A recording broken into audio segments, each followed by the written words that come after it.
은혜 받으신 하나님 말씀은 여호수아 2장 15절에서 24절의 말씀입니다. 여호수아 2장 15절에서 24절의 말씀은 구약성경 322면에 있습니다.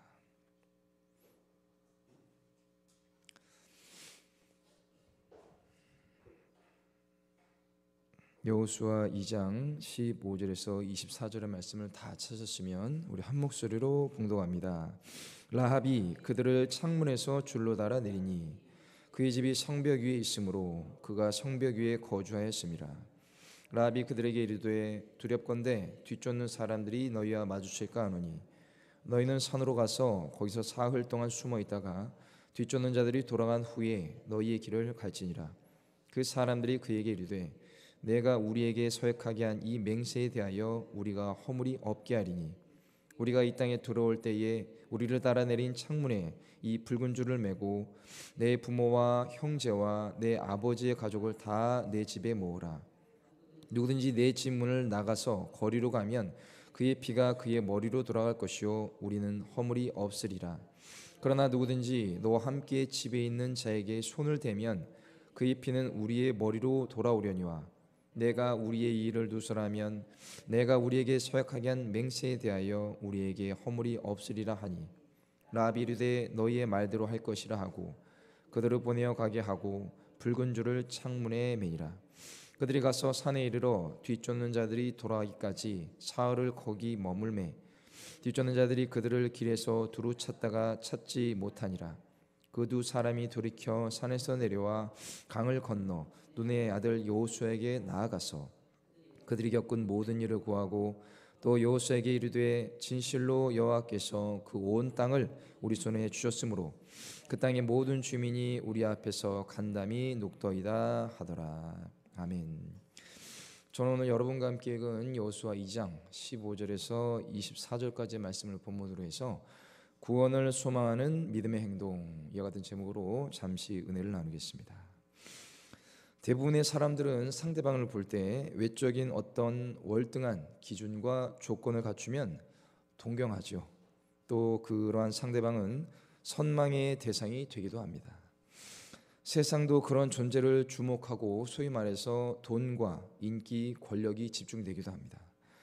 이처럼 선천적이든 후천적이든 그러한 조건이 있으면 오늘날 세상을 살아가는데 참으로 편리한 것은 사실입니다. 그러나 그것이 구원의 관점으로 볼 때 전혀 관계는 없습니다. 특히 하나님은 일찍이 그러한 세상의 조건을 기준으로 사람을 평가하시거나 사랑하지 않으시고 심지어 구원하지도 않으십니다. 만약 그런 조건이 있었다면 성경의 많은 인물들이 하나님께 선택을 받지도 또 구원을 받지도 못했을 것입니다. 사무엘은 사울 왕의 후계자로 이새의 아들들을 보다가 그 중에서 엘리압을 보고 크게 마음이 감동했지만 하나님은 뭐라고 말씀하셨습니까? 사무엘상 16장 6절에서 7절 말씀에 그들이 오매 사무엘이 엘리압을 보고 마음에 이르기를 여호와의 기름 부으실 자가 과연 주님 앞에 있도다 하였더니 여호와께서 사무엘에게 이르시되 그의 용모와 키를 보지 말라. 내가 이미 그를 버렸노라. 내가 보는 것은 사람과 같지 아니하니 사람은 외모를 보거니와 나 여호와는 중심을 보느니라 하시더라. 아멘. 여기서 하나님이 말씀하시는 중심이라는 히브리어 레바브는 마음을 말합니다. 마음. 또 솔로몬은 잠언에서 사람의 마음의 중요성을 강조했죠. 잠언 4장 23절에 모든 지킬 만한 것 중에 더욱 내 마음을 지키라. 생명이 그러니 이에서 남이니라. 여기서 마음도 앞서 중심을 뜻하는 히브리어 레바브입니다. 그런데 여러분, 마음이 왜 그렇게 중요할까요? 구원의 문제와 직결이 되기 때문입니다. 로마서 10장 10절의 말씀에 사람이 마음으로 믿어 의에 이르고 입으로 시인하여 구원에 이르느니라. 아멘. 이처럼 바른 마음의 중심은 내 자신이 영원히 죽을 수밖에 없는 죄인이라는 사실을 철저히 깨닫고 동시에 전능하신 하나님 앞에서 확실히 낮아지며 겸손해져서 구원의 예수 그리스도를 나의 주님으로 모실 수가 있습니다. 특히 오늘 본문의 주인공인 라합은 그야말로 천박한 신분 중에서도 가장 천한, 즉 창녀의 신분을 가진 이방 여인이었습니다. 그러나 그런 여인에게 하나님이 일찍이 많은 사람들의 입술의 증언을 통해 그녀에게 하나님의 존재와 섭리에 대해 듣게 하셨습니다. 그 결과 라합의 믿음을 통해 정탐꾼들을 영접하여 라합 가족의 구원은 물론 여리고 성을 무너뜨려 이스라엘 백성이 정복하는 놀라운 역사를 하나님은 이루어 가셨습니다. 세상의 기준에서 보면 쳐다보지도 않고 무시하고 멸시천대를 받을 이 이방 여인의 믿음을 통해 하나님은 그렇게 자신의 구원 역사를 써가셨고, 이런 사실은 오늘도 진행 중입니다. 그러므로 사랑하는 성도 여러분, 혹 나의 의지와 생각과 다르게 세상의 조건이 충족되지 않아서 때론 괴롭고 낙심이 드는 분이 계시다면 먼저 하나님이 거저 주신 것에 대해 깊이 감사하고 이 사실을 잊지 마시기 바랍니다.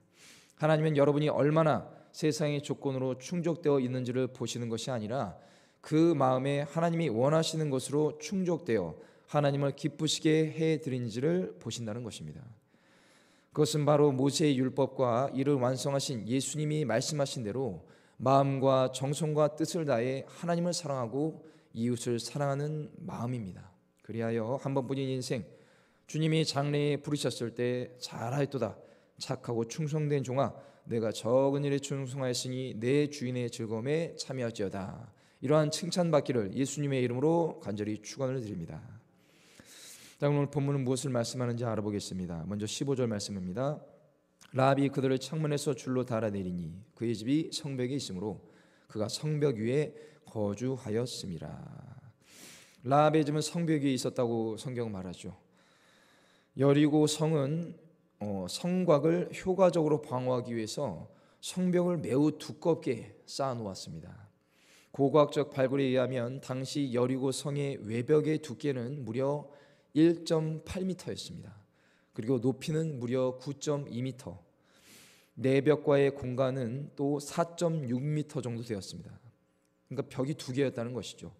이 두 벽 사이에는 자갈에 의해 단단하게 채워진 간벽으로 나뉘어진 여러 개의 방도 있었다고 합니다. 여기에는 무엇을 두었습니까? 곡식을 저장하거나 또는 사람이 거주할 수도 있었다고 합니다. 아마 경비병이 아니었을까 생각이 듭니다. 이러한 여리고 성에 살던 라합은 여전히 하나님의 사람들을 돕는 믿음의 행동을 이어갑니다. 하나님의 사람들을 돕는 것은 그들을 세우신 하나님을 섬기는 것이라는 사실을 잘 알아야 합니다. 그러나 오늘날 어떤 사람들은 이러한 영적인 사실을 잘 깨닫지 못하고 섬김과 도움의 손길에 인색하거나 또는 오해를 하는 경우도 있습니다. 왜 그럴까요? 내 것이 더 소중하기 때문입니다. 내 시간, 내 소유, 내 유익이 더 중요하기 때문이죠. 사람은 원래 이기적인 존재이기 때문에 타락한 오늘의 세상에서 그것은 어쩌면 정상적인 모습입니다. 그러나 구원받은 성도는 세상의 기준으로 삶을 살지 않습니다. 오히려 세상 앞에서 비정상적인 모습으로 살아갈 때 그것이 하나님 앞에서는 정상적인 모습인 것을 우리는 깨달아야 합니다. 모든 사람들이 새벽에 달콤한 잠을 자고 싶을 것입니다. 그런데 누가 새벽에 일어나서 힘들게 준비하고 나와서 예배드리고 기도하고 싶겠습니까? 그러한 인간의 계산적인 마음이 드는 것을 이해하지 못하는 바는 아니지만 그 육적인 계산은 영적인 축복을 전혀 받을 수 없습니다. 그래서 갈라디아서 6장 7절에서 9절에 이렇게 말합니다. 스스로 속이지 말라. 하나님은 업신여김을 받지 아니하시나니 사람이 무엇으로 심든지 그대로 거두리라. 자기의 육체를 위하여 심는 자는 육체로부터 썩어질 것을 거두고 성령을 위하여 심는 자는 성령으로부터 영생을 거두리라. 우리가 선을 행하되 낙심하지 말지니 포기하지 아니하면 때가 이름에 거두리라. 아멘. 이런 모습은 믿지 않는 세상 사람들에게는 비정상적이고 비효율적인 모습입니다. 그러나 하나님은 오히려 그러한 성도의 모습을 기뻐하시며 응답과 축복과 형통으로 보답하실 것을 믿기를 예수님의 이름으로 축원을 드립니다. 특히 15절은 성도에게 있어 진정한 믿음이란 바른 믿음의 행위로 나타난다는 것을 다시 한번 확인해 줍니다. 앞서 라합은 두 정탐꾼을 찾으러 온 여리고 왕이 보낸 사람들에게 정탐꾼들이 이미 다른 방향으로 도주했다고 거짓 증언했습니다. 뿐만 아니라 그들을 자신의 집 3대에 숨겨주었죠. 그런데 이번에는 추격을 따돌렸다고 판단한 라합은 자기 집에서 정탐꾼들을 줄로 달아내렸습니다. 이는 그동안 그녀가 보였던 행동 중에 가장 과감한 행동이면서 동시에 무모한 행동이기도 합니다. 왜냐하면 여리고 성의 주민들이 혹여 라합의 집에서 사람이 줄을 타고 내려가는 모습을 보았다면 이상하게 여기지 않을 사람이 한 사람도 없었을 것이고, 이것은 곧바로 여리고 왕의 귀에 들어가서 100% 라합이 이적죄를 저지른 정확한 증거가 되는 것이기 때문이죠.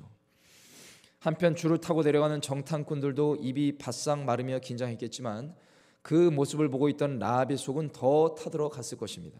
한마디로 누군가 이 상황을 보지 않을까 하는 염려와 함께 정탐꾼들이 안전하게 주둔지로 돌아가야지만이 자기 가정은 확실히 구원을 받는 것입니다. 그러나 이것이 발각되면 앞에 모든 일은 물거품이 되고 그녀의 집안의 많은 가족들은 공개 처형을 당하는 것은 기정사실입니다. 아마도 이런 부분이 라합을 더욱 두려움에 떨게 한 것 같습니다. 그래서 라합은 이렇게 말합니다. 16절입니다. 라합이 그들에게 이르되 두렵건대 뒤쫓는 사람들이 너희와 마주칠까 하노니 너희는 산으로 가서 거기서 사흘 동안 숨어 있다가 뒤쫓는 자들이 돌아간 후에 너희의 길을 갈지니라. 아멘. 이 절체절명의 순간에도 라합은 지혜로운 영적 안목과 주도 면밀한 모습을 보여줍니다. 어쩌면 이제는 자기 집에서 멀어진 이 정탐꾼들의 안위는 그들의 몫입니다. 그럼에도 혹 그들이 추격자들에게 적발을 당할까 염려하여 산으로 가서 사흘을 숨어 있으라고 한 것이죠. 이런 것을 보면 어떠한 일이 확실히 마무리가 되기 전까지 섣부른 판단이나 결정 그리고 행동을 조심해야 할 것을 나타냅니다. 오늘날 많은 사람들이 일을 그르치거나 실수하는 대표적 이유는 무엇입니까? 매듭이 지어지지도 않았고 확실한 게 뭔가 이루어진 것도 아닌데 근거 없는 자신감과 인본주의에 입각한 긍정적인 생각으로 미리 소위 말해 김칫국부터 마시고 그 결과 예상치 못한 상황을 만나게 되면서 문제와 곤경에 빠진다는 것입니다. 섣부른 판단과 결정 그리고 지나친 자기 확신이나 맹목적인 신뢰가 생각지도 못한 문제를 불러와서 개인도 망치고 가정과 공동체를 어려움에 빠뜨리게 하는 것입니다. 우리는 그 어떤 뛰어난 사람이나 훌륭한 제도라 할지라도 하나님보다 의지하거나 하나님의 섭리보다 신뢰해서는 결코 안 됩니다. 그럼에도 어떤 사람들은 하나님께 바르게 기도도 하지 않고 그저 본인이 생각하고 본인이 결정하고 벌린 일이 도리어 낭패가 되면 하나님을 원망하고 떠나는 사람들도 종종 있습니다. 그러나 라합이 보여준 이 모습은 그녀가 세상의 염려와 걱정 그리고 근심 속에서도 오직 전능하신 하나님을 절대 신뢰하고 있다는 것을 증명합니다. 라합의 이러한 믿음은 인간이라면 갖고 있는 불확실한 장래에 대한 두려움을 이긴 것입니다. 사랑하는 성도 여러분, 저와 여러분 모두 하나님의 절대 주권을 믿지만 동시에 이 세상을 살아가면서 인간적인 두려움과 염려가 있는 것도 사실입니다. 요즘 우리나라가 그 어느 때보다 시끄럽죠. 권력자들이나 공직자들을 보면 정상적인 사람이 거의 없습니다. 국가와 국민을 위해서 일하고 섬기기는커녕 최고 권력자 한 명을 보호하기 위해서 멀쩡한 법을 바꾸고 재판을 미루고 집권당을 위한 소모품 같은 모습을 보면 이 대한민국이 어쩌다가 이 모양이 되었는지 잘 모르겠습니다. 특히 지난 10월 22일부터 시작된 2025 인구주택 총조사 여러분 많이 들어보셨을 겁니다. 여기에는 동성 간에도 가구주와의 관계를 배우자로 등록할 수 있게 해놨습니다. 이에 교계와 기독교계와 시민단체가 반헌법적 처사라면서 일제히 반발했죠.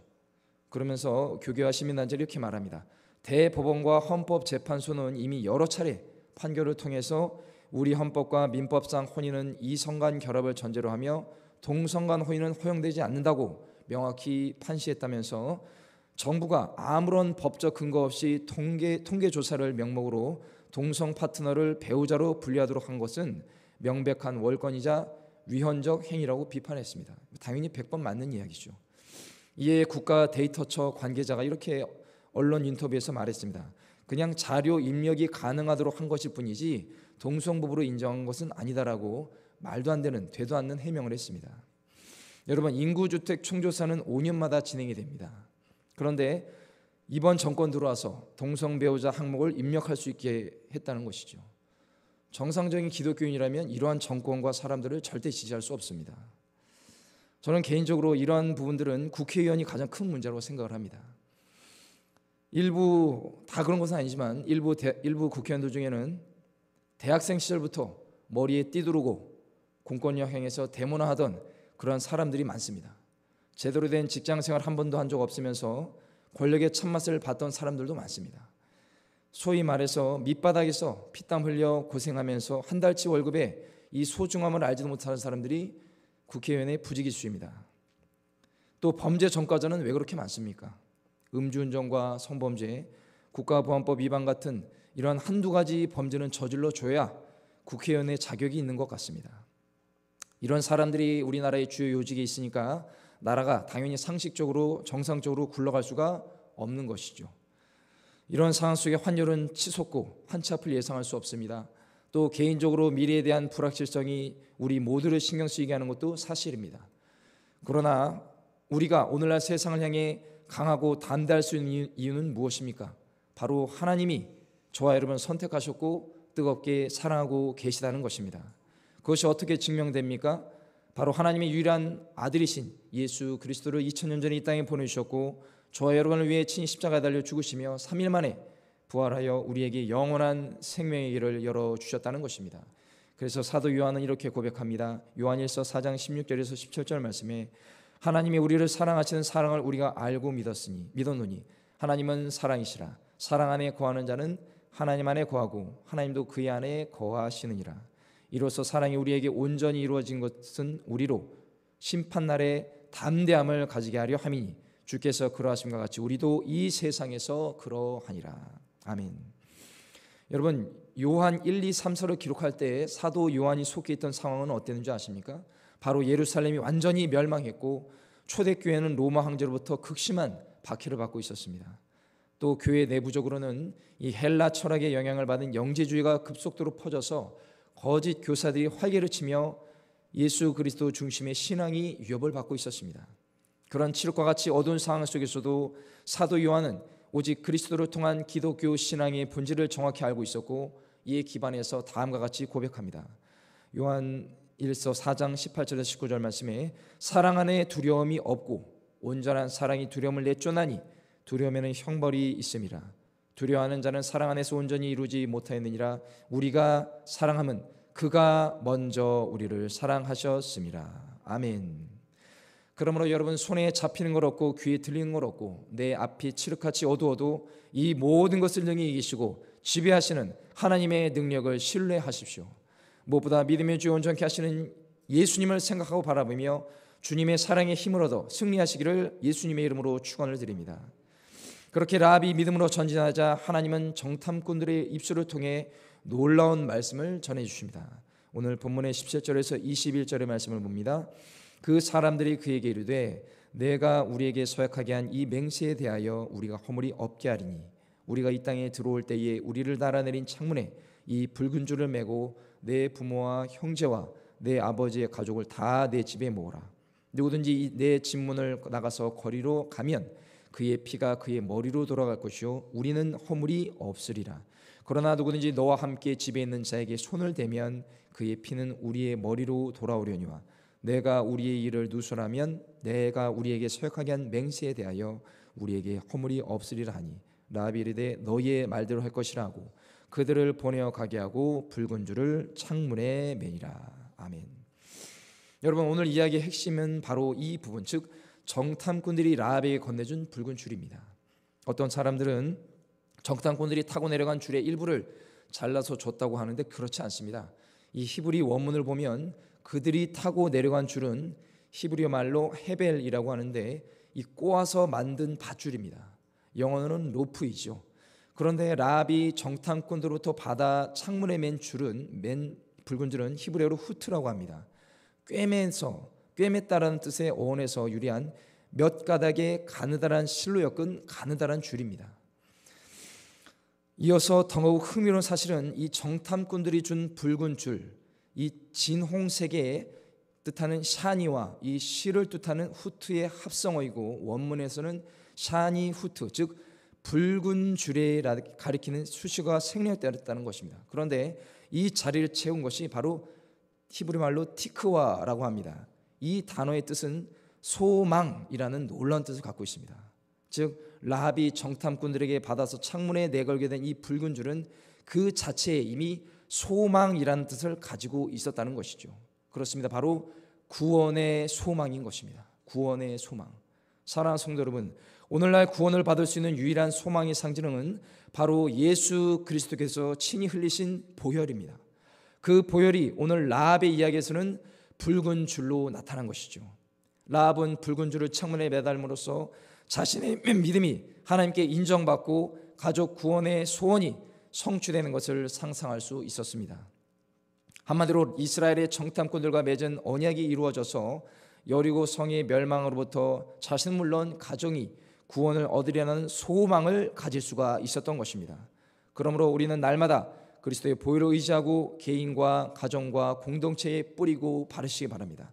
그 보혈이 우리의 연약함을 강하게 하고 우리의 추악함을 정결하게 하며 하나님 앞에서 우리의 부족함을 채워주시며 능력의 길로 구원의 길로 인도할 것을 믿기를 예수님의 이름으로 축원을 드립니다. 한편 이러한 사실은 오늘날 성경을 읽는 독자에게 무엇을 떠올립니까?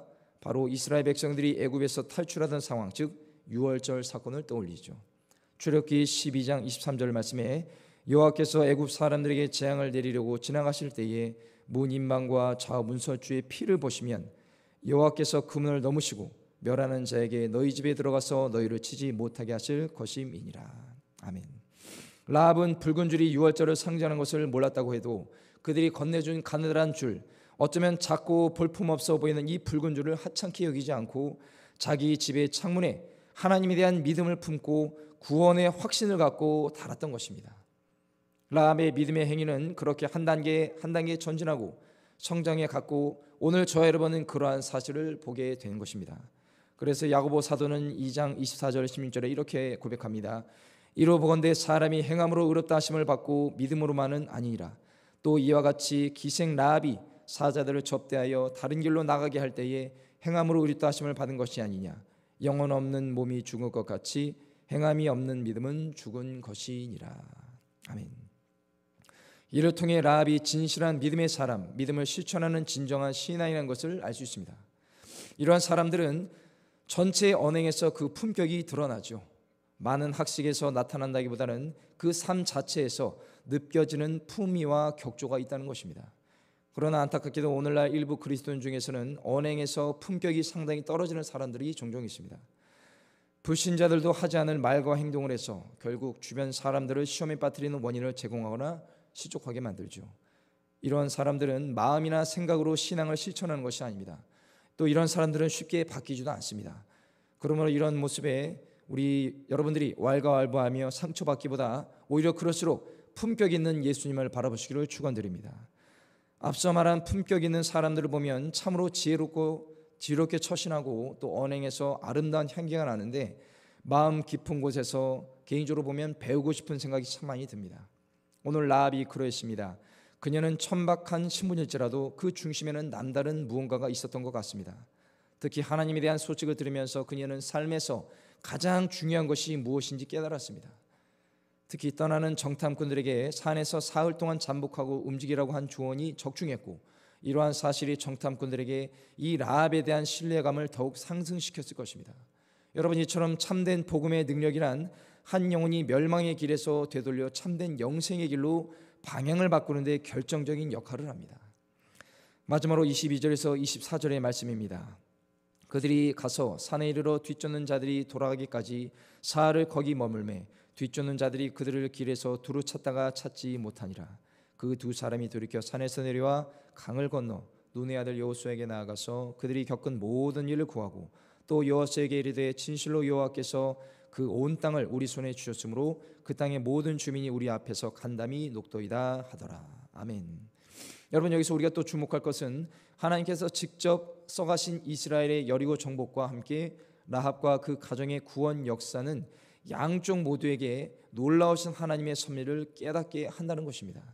즉 정탐꾼들이 여호수아에게 보고한 24절의 말씀, 그 땅의 모든 주민이 우리 앞에서 간담이 녹더이다 하더라, 이란 보고는 정탐꾼은 물론 그들의 정탐 결과를 기다리고 있던 여호수아와 이스라엘 백성들에게 너무나 큰 확신과 담대함을 주기에 충분했습니다.